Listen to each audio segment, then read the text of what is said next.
Runanubandha means the physical memory that you carry within you. This can happen because of blood relationship. This can also happen due to sexual relationships. That body has a certain memory. It's not appropriate to say genetic memory. Runanubandha is not like genetic factors being transmitted from parent to child, not on that level. There is a physical memory of remembering where you came from.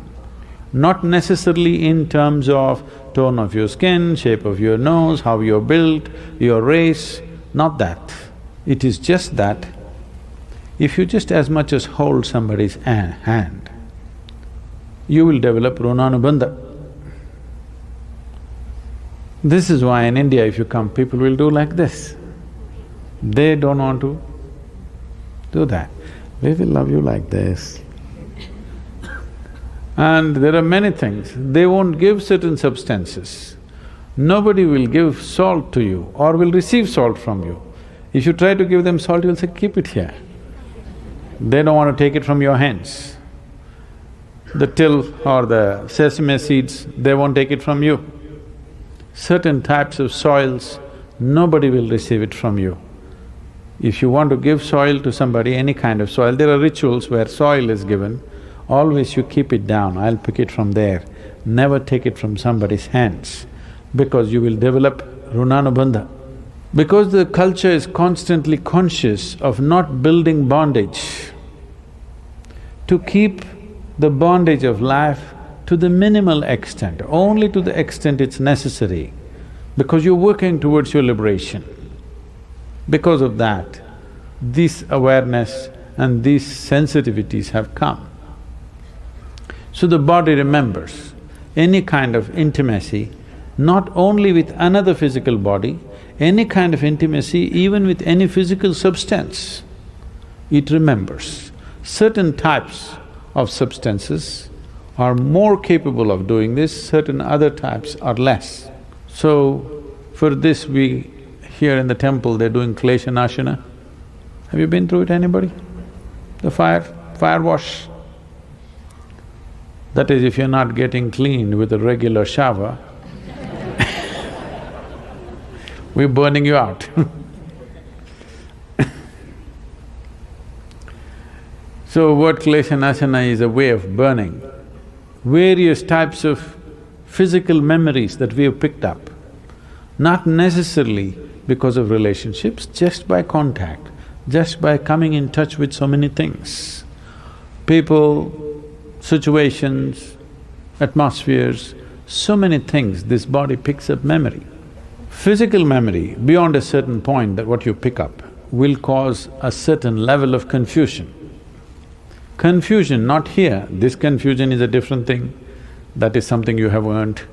But physical confusion, if the body is confused, it can't come to ease. It is… many of you have noticed this, certain days your body seems to be confused. Have you noticed this? Wherever you sit somehow. Another day you sit down, So, we created various systems to cleanse. One thing is fire wash, air wash. Really? Of course, the water wash every day. When I was in a period of time when I was into lot of sadhana, I would have somewhere between 5 to 7 showers a day. Because your system becomes so sensitive, you sat on this cushion, now you're conscious what this cushion is doing to you. So you want to wash, at least just water running over your body. 5 to 7 days, 7 times a day. This is not like calculated, I must do it 5 times or 7 times. Whenever you feel like it. Most yogis have shower at least twice a day, minimum. Usually it's a dip in the river, just at least once you dip in flowing water so that you're washed clean.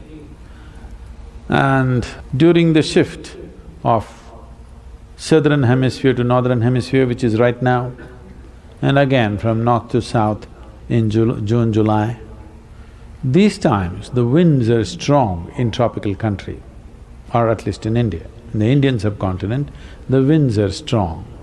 So, there are simple processes where you must go and stand in the wind so that you get a wind wash, proper air wash. You will see it'll do wonders to you.